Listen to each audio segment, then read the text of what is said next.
이 탕자 이야기를 보면 이제 아버지가 나오고 아들이 둘이 나왔는데 큰 형이 있고 동생이 있습니다. 근데 이 형 이름이 안 나와요. 동생을 일반적으로 우리는 탕자라고 그러죠. 탕자. 그래서 형이 이름이 없길래 그냥 내가 지어줬어요. 하나 탱자라고. 그냥 이름이 안 나오길래. 그런데 이 형제의 모습을 가만히 보면 이 형은 아예 그냥 집에서 착하게 잘 사는 아들이고, 요 동생은 잘 살다가 나갔다가 다 까먹고 겨들어온 아들이고, 그런데 이제 이 형은 집에서는 착하게 잘 살아서 마음에 들었는데 나갔다 온 동생을 용납을 못하는 형이에요. 그런데 이 동생은 집에서 착하게 잘 살아서 마음에 들었다가 나가가지고 타락했다가 다시 돌아와서 이렇게 이제 그 두 아들이 있는데, 이 비유가 주는 교훈이 한 세 가지가 있는데, 첫째는 절대 아버지 집을 떠나면 안 된다. 옳지, 시작. 아버지 집을 떠나면 잘 될 것 같지만 절대 잘 되잖아. 그래서 요한복음 15장 5절에 주님은 이미 이렇게 말씀을 해놓으셨죠. 시작. 나는 포도나무요 너희는 가지니 저가 내 안에 내가 저 안에 있으면 이 사람을 과실을 많이 맺나니 나를 떠나서는 너희가 아무것도 할 수 없음이니라. 그러니까 가지는 어디에 딱 붙어 있어야 돼요?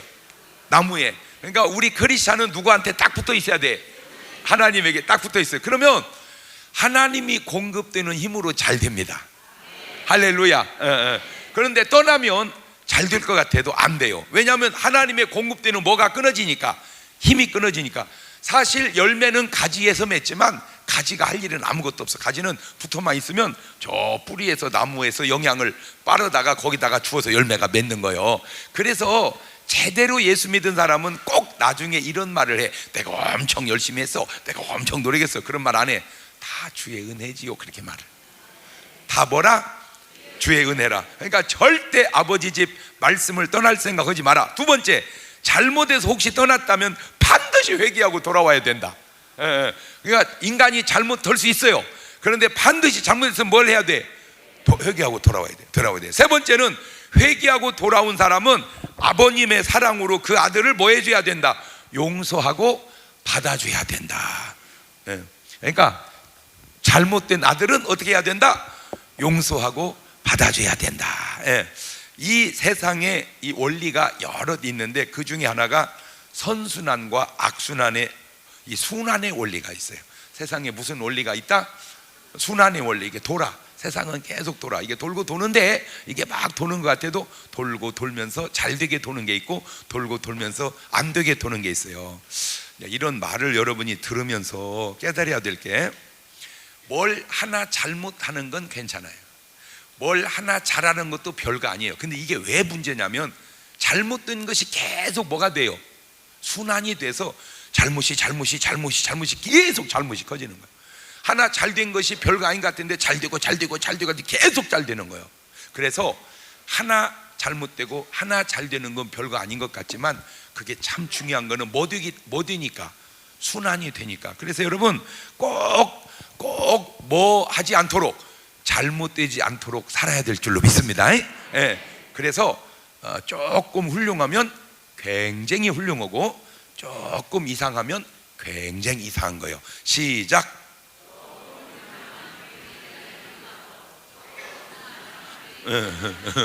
그래서 이렇게 딱 보면 좀 이상한 사람이 있어. 그거 알아볼수록 이상합니다. 딱 보면 좀 훌륭한 사람이 있어. 그거 알아볼수록 훌륭합니다. 나는 그래서 많이 훌륭을 하고 안 해. 뭐만 훌륭해라, 조금만 훌륭해라. 이 조금만. 그러니까 좋은 것도 막 잘하고 안 좋은 것도 막 잘해요. 요즘에 나라를 계속 시끄럽고 어지럽게 하는 게 최순실 씨인데, 최순실 씨가 뭐 하나만 잘못했다면 그게 뭐 문제가 되겠습니까? 그냥. 근데 이것이 하나만 하는 게 아니라 뭐도 하고 계속 이렇게 악순환. 그게 결국에 골마 터진 거예요. 이제. 그러니까 뭘 하나 하는 건 거짓말 하나 하고 마는 게 아니라 거짓말이 또 거짓말을 낳고 또 거짓말을 낳고 계속. 그러면 진실은 또 진실을 낳고. 그래서 많이 훌륭을 하지 말고 조금만 훌륭하자. 옳지, 시작. 그러면 그 훌륭한 것이 또 훌륭해지고 또 훌륭해지고 또 훌륭해지고 그래. 아멘. 예. 탕자의 인생이 바로 그래요. 하나가 잘못되니까 이게 계속 잘못돼서 인생이 꼬이기 시작하는 거야. 그러면 첫 번째 이 동생 탕자가 뭘 잘못했냐? 이 인생이 꼬일 때 나타나는 증세가 하나 있는데 그게 뭐냐면은 좋을 때 좋은 줄을 모르는 거예요.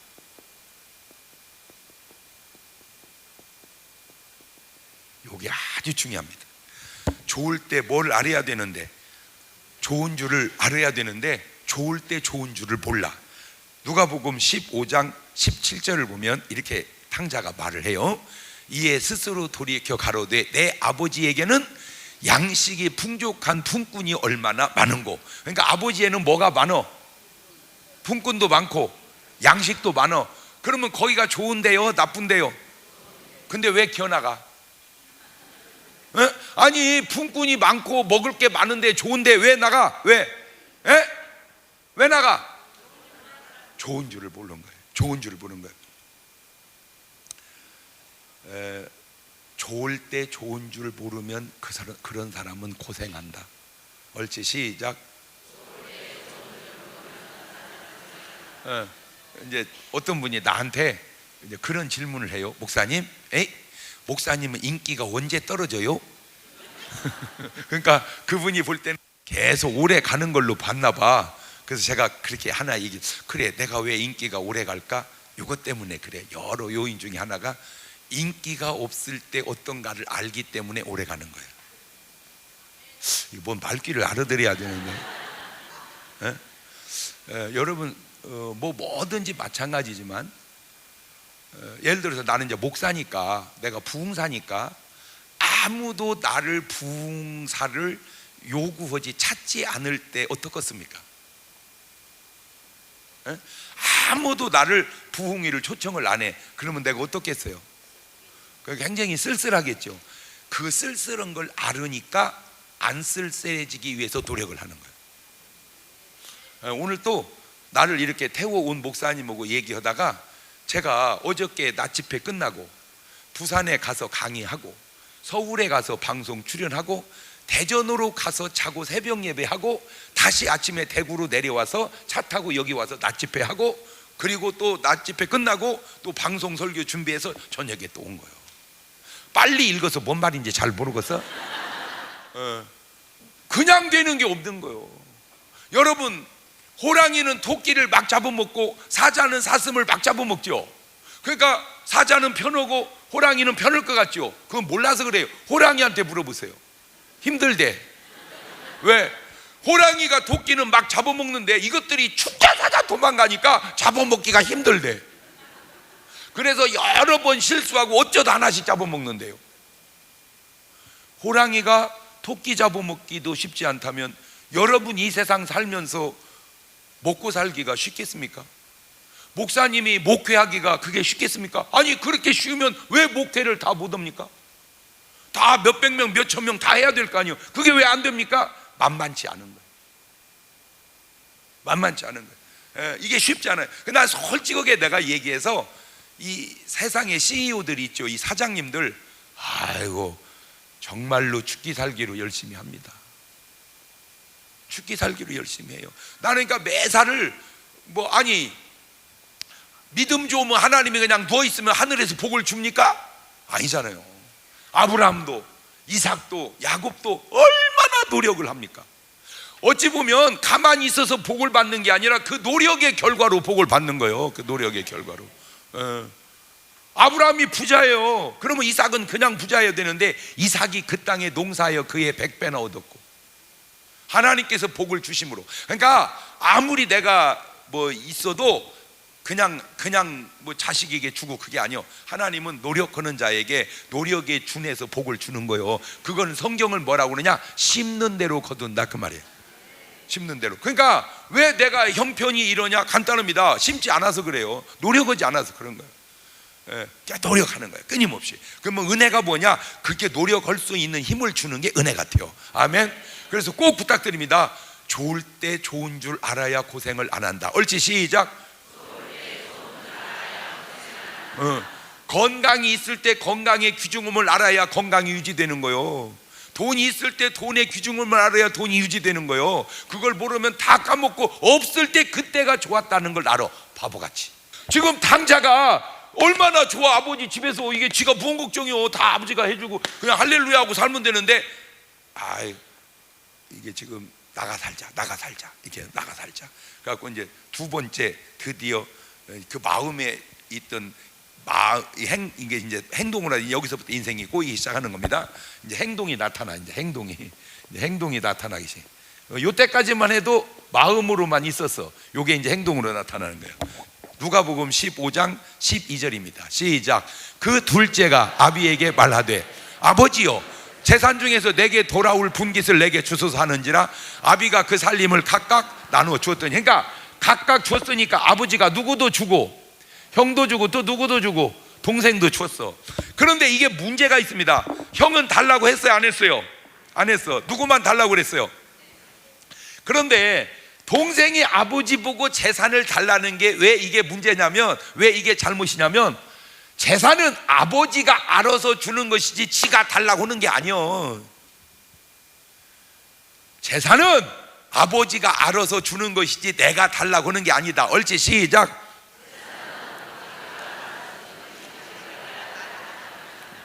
그러니까 요즘 우리가 쓰는 한국말로 뭐가 없어? 저 아들이 지금 싸가지가 없는 게 한마디로 싸가지가. 자, 그러면 믿음의 사람의 가정은 어떻게 재산을 주는가? 딴 사람보다 아브라함을 딱 보고 내가 아브라함 창세기 25장 5절을 보세요. 시작. 아브라함이 이삭에게 자기 모든 소유를 주었고 자기 서자들에게도 재물을 주어 자기 생전에 그들로 자기 아들 이삭을 떠나 동방곳 동국으로 가게 하였더라. 아브라함의 향년이 175세라. 그가 수가 높고 나이 많아 기운이 지나여 죽어 자기 열째로. 그러니까 아브라함이 아들들에게 재산을 줄 때 언제 줬다는 거예요? 죽기 직전에 줬다 그 말이야. 죽기 직전에. 만약에 줬대 이삭이 아버지 총기 좋을 때 주세요. 그러면 어떤 문제가 생기냐? 그 이삭이 그 재산을 관리를 못할 수도 있어. 왜? 뭐가 없으니까. 싸가지가 없으니까. 자, 아버지가 재산을 주어도 두 가지가 있습니다. 내가 주면 이놈은 관리를 잘 할 거다라고 느껴질 때가 있어. 그때 주면 괜찮아. 그런데 아버지가 볼 때 너는 지금 재산 물려줘도 네가 관리를 못할 것 같아. 그러면은 뭐 하려고 그래요? 안 주려고 그러지. 그러면 오죽 아버지가 알아서 하시겠냐고 아버지께 맡기고 자기 개발을 하면 어련히 알아서 줄 텐데, 이 잘못된 애들에게 나타나는 특징이 뭐냐? 지 능력이 없는 걸 모르고 자꾸 아버지 걸 갖다가 하려고 그래. 그건 거의 까먹습니다. 그러니까 돈이 있으면 좋지만 돈이 꼭 좋은 게 아닌 게 돈을 관리할 줄도 알아야 되는 거예요. 그러니까 돈을 관리할 줄도 알아야 돼. 그러니까 관리할 줄 모를 때 돈 주면 거의 까먹어요. 왜냐하면 돈은 벌어보고 써야지 안 벌어보고 쓰면요 그거는 유지하기가 어렵습니다. 아버지같이 벌은 사람이 관리를 잘하지 관리 안 해본 사람은 줘봤자 이거 그냥 다 날라가 버려. 근데 그런 자식들이 되게 문제가 뭐냐면 자꾸 달라고 한다는 거예요, 이렇게 부모한테. 그래서 절대 재산은 달라고 하는 게 아니다. 부모님이 알아서 주는 거다. 옳지? 시작. 왜 그러냐면 이 아들은 왜 이게 잘못되냐면 중심이 아버지가 줘야 아버지 주도적이어야 되는데 지가 달라 그러니까 지 주도적이야. 이게 별거 아닌 것 같지만 이게 잘못된 거예요. 요게 왜 잘못됐는지 조금씩 들어가 보면 이제 알게 됩니다. 자, 그러니까 이제 재물을 주니까 세 번째 이놈이 또 이제 잘못됩니다. 먼 나라로 가. 먼 나라로 가. 거기서 허랑방탕해. 이게 왜 문제냐면 누가복음 15장 13절을 봅시다. 시작. 그 후 며칠이 못 돼요. 가만히 있어봐. 며칠이 못 돼요. 그 말은 돈 받자마자 그냥 바로 나갔다는 거예요. 마음의 생각이 드디어 현실로 나타납니다. 여태는 뭐만 먹었었어? 마음만. 근데 이제 이것이 드디어 뭘로 나타나? 행동으로 나타나기 시작하는 거야. 그러니까 행동은 마음의 산물이야. 그러니까 마음이 잘못되면 뭐도 잘못되고 행동도 잘못되고, 마음이 잘 되면 뭐도 잘 되고. 그렇지. 예. 그래가지고 며칠이 못 되어 돈을 받자마자 그냥 바로 떠나면 돼. 근데 이 잘못되는 사람들에게 나타나는 특징이 있어요. 그게 뭐냐면 기다리지를 못한다는 거예요. 뭘 하지를 못한다? 근데 제가 인생을 살아보니까 인생은 때로 기다림이야. 인생이 무엇이냐고 물으신다면 꼭 참고 기다리는 거라고 말하겠어요. 옳지, 시작. 그렇지. 그러니까 이 탕자도 어디를 떠나? 아버지 집을 떠나. 그렇게 아버지 집을 떠났는데 성공하는 사람이 있어. 그게 누구냐? 그게 누구냐면은 야곱의 아들 요셉이야. 야곱의 아들 요셉은 떠나는데, 잘 들으세요. 얘는 뭐에서 떠났고? 그렇지, 지가 잘못돼서 떠났고, 얘는 떠날래서 떠는 게 아니고 형제들이 뭐에서 떠났고? 팔아버려서 떠났어. 그러니까 아버지 집을 떠났다는 건 이 탕자도 떠났고 요셉도 떠났는데 차이가 있어. 요셉은 떠났는데 자기를 지켜. 그때가 17살 때입니다. 17살 때. 우리나라로 고등학교 1학년 때입니다. 고등학교 1학년 때 형제들이 팔아버린 거예요. 요즘 쓰는 용어로 인신매매에 딱 걸린 거예요. 잘 보세요. 아이고 세상에, 17살짜리가 형제들에 의해서 팔렸을 때 자기가 감당이 되겠습니까? 이런 놈의 세상 살아서 뭐하겠냐. 아니 남이 나를 팔았다면 내가 이해하겠다. 어떻게 형제가 형제를 파냐. 이런 놈의 세상은 절대 살 필요가 없다. 그냥 죽자. 보통 그러지 않겠어요? 근데 항상 이 자세가 된 사람은 어떤 환경에 넣어놔도 자세가 돼. 그래가지고 이제 아들의 신분에서 종의 신분으로 바뀐 거야. 그런데 그냥 종인데도 감사함으로 참고 이렇게 이겨나가는 거야. 그랬더니 나이가 점점 먹어가잖아. 17, 18, 19, 20 하고 내가 한 보니까 27살쯤 되었을 때, 27살쯤 되니까 애가 너무 멋있는 거야. 딱 우리나라로, 나는 요셉만 생각하면 우리나라에서 딱 떠오르는 인물이 있어. 현빈. 별림없이 하늘나라 가서 요셉을 잡아다가 현빈하고 붙여놓으면 인물이 아마 비슷할 것 같아. 너무 잘생긴 거야. 너무 잘생긴 거야 애가. 그러니까 누구 닮아서 지 엄마 닮아갖고, 원래 아들은 엄마 닮거든요. 그러니까 엄마 리브가가 미인이잖아. 그러니까 아들 요셉이 미인이지, 미남이지. 그러니까 주인 아주머니가 요셉만 보면 막 눈을 깜짝거리는 거예요. 막 요셉아 이렇게. 그러면 이 요셉이 사모님 이래야 되는데, 사모님 눈에 뭐 들어갔어요? 이러는 거예요. 이게 뭐가 통해 먹어야지. 그러니까 막 어느 날 안 되겠어. 이 여자가 달아올랐어. 이 여자가 막. 그래가지고 요셉이 혼자 왔다 갔다 하니까 막 옷을 붙들고 늘어진 거야. 막 요셉아, 내 너 때문에 못 살겠다. 막 하루만 자자. 막 이렇게. 근데 참 나는 거기서요, 나는 이 요셉 보면 진짜 훌륭한 게, 그때 요셉은 종이잖아요. 이 종이라고 하는 게 얼마나 신분이 낮은 거냐면, 그 당시의 종은 짐승이나 똑같은 동급입니다. 어차피 노예도 뭐 주고 사오고, 돈 주고 사오고, 짐승도 뭐 주고 사오고. 그러니까 어차피 돈 주고 사왔으니까 수준이 짐승 수준인데, 이거는 말하냐 이건 말 못하냐 그 차이요.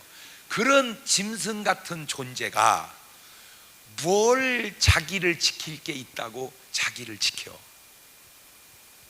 이놈은 아들인데도 허랑방탕하고, 얘는 종인데도 자기를 지키고. 좀 비교가 됩니까?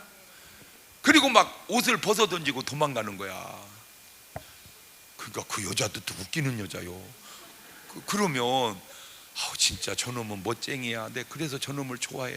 이래야 될 거 아니요. 저놈 봐라. 저놈이 나를 겁탈해서 소리치고 옷 벗고 도망간다. 그래 버렸네. 다른 종들이 와서 보니까 한 놈은 빨가벗고 뛰고 한 놈은 옷 붙들고 벌벌대니 변명할 길이 없어. 그러니까 이놈의 자식 감옥에 내버려 해가지고 깜빵을 갑니다. 아이고 세상에, 17살 때는 뭐 하더니 팔리고, 27살에는 감빵 가고, 그것도 뭐 받아서? 오해 받아서. 살 맛이 나겠어요? 이런 놈의 세상, 살아서 뭐 하겠냐? 근데 여러분, 어떤 상황 속에서도 긍정적으로 보시기를 바래요. 옳지, 시작. 그럼. 그래서 쥐구멍에도 그게 쥐구멍 속에서 뭐를 보는 거예요? 긍정적인 걸 보는 거예요. 그리고 이제 깜빵을 갔어요. 28살 때입니다. 깜빵에 있는데 동기가 2명이 생겼어. 술 맡은 관원장, 떡 맡은 관원장. 얘들이 꿈을 꾸고 얘기를 하는데 보니까 딱 들어보니까 해석이 그냥 돼버려. 한 놈은 죽겠네, 떡 맡은 관원장이요. 한 놈은 복직되겠네, 술 맡은 관원장이요. 꿈 때문에 고민하니까 요셉에게, 야, 내 꿈 해석해 줄게. 너는 죽는다. 너는 죽고 너는 복직되겠다. 그러니까 에이 자식아, 웃기는 소리 합니다. 그런데 진짜로 한 놈은 죽고 한 놈은 복직이 된 거야. 그때 요셉이 28살 때 이렇게 얘기해. 너 나가면 내가 꿈 해석으로 맞췄으니까 나 좀 빼줘라. 내가 사실은 여기 들어올 죄가 없다. 그러니까 나가면 빼줘야 되는데 잊어버렸어. 근데 거기서 또 중요한 걸 깨달았어. 남일은 잊어버린다. 그리고 또 2년이 지나, 자, 요셉 입장에서 에이 더러운 놈 같으니라, 꿈 해석하면 빼준다고 내 나가서 잊어버렸네. 에휴, 세상은. 그러지 않았어요. 그냥 기다리는 거예요. 지금 내가 무언 얘기하려고 지금 이렇게 계속 얘기를 해갑니까? 기다린다는 거예요. 기다린다는 거예요. 믿음의 사람은 기다린다는 거예요. 죄 짓고 타락하는 사람은 뭘 못하고 기다리지를 못해요. 28살 때, 그런데 30살 때입니다. 이제는 누가 꿈을 꾸냐면 바로가, 왕이 꿈을 꿔. 왕이 꿈을 꿨는데 이게 해석이 안 돼. 고민을, 꿈 때문에 고민하는 거예요. 꿈 때문에. 그러니까 술 맡은 관원장이, 임금님 왜 그러십니까? 야, 내 꿈을 꿨는데 이게 뭔 꿈인지 모르겠다. 꿈? 가만있어 봐. 깜빵 동기 꿈 그 번쩍 생각이 나요. 2년 지난 다음에 내가요 그 꿈 해석 기가 막히게 잘하는 놈을 압니다. 사실은요, 내가 이렇게 2년 전에 이런 일이 있었습니다. 그래, 가 데려와 봐라. 그러니까 요셉이 어디가 있어? 그대로 감방에. 그거는 감방을 살게 한 게 아니라 감방에다가 보관해 놓은 거예요. 해석 차이야. 잘못 생각하면 감옥살이 한 거지만, 잘 생각하면 하나님이 감옥에다가 보관한 거예요. 보관. 왜냐하면 그때 딴 데로 가버렸으면 못 찾으면 꽝이잖아. 그러니까 못 도망가게 딱 보관해 놓은 거예요. 어디다가? 깜방에다가. 그래가지고 이제 요셉을 불러냈어. 30살 때입니다. 네가 그 꿈 해석을 잘한다는 요셉이냐? 임금님, 내가 2년 전만 해도 꿈 해석을 좀 했습니다. 근데 요새 그냥 술 먹고 담배 피고 기도도 안 하고 그랬더니 요새는 해석이 안 됩니다. 그랬으면 요셉은 죽었어요. 이놈이 누구를 능멸하려고 그러냐. 근데 딱 꿈을 하는데 쫙 해석을 해. 그 30살 때 총리가 됩니다. 그리고 110살을 살다가 죽습니다. 근데 110살까지 요셉이 살면서 그냥 사는 게 아니라 이 개인이 들어가서 국가를 형성해 놓습니다. 참. 그러니까 개인이 110년 만에 뭐를 형성해 놔? 국가를 형성해 놔. 자, 요 얘기입니다. 17살 때 만약에 요셉이 얘라 이런 놈의 세상 살 필요 없다고 자살이라도 해버렸으면 요 인생이 날아간 거예요. 이 인생만 날아간 게 아니라 뭐가 날아간 거예요? 국가가 날아간 거예요. 국가가. 근데 요셉이 잘한 게 뭐예요? 기다리는 거예요. 끝까지 기다리는 거예요. 그런데 여기서 아주 중요한 게 하나 있습니다. 보통 그런 얘기들을 잘 안 하더라고. 근데 나는 그게 중요해서 얘기를 하는 거야. 30살 때 총리가 돼가지고 110살에 죽을 때까지 바로 30살 때부터 7년 풍년, 7년 흉년이 와. 그런데 그 풍년 때 곡식을 모았다 흉년 때 풀어서 나라를 딱 세워놓는데 요 얘기, 그 요셉이 그 일을 하는 동안에 비리가 한 건도 없었다는 거예요. 박수.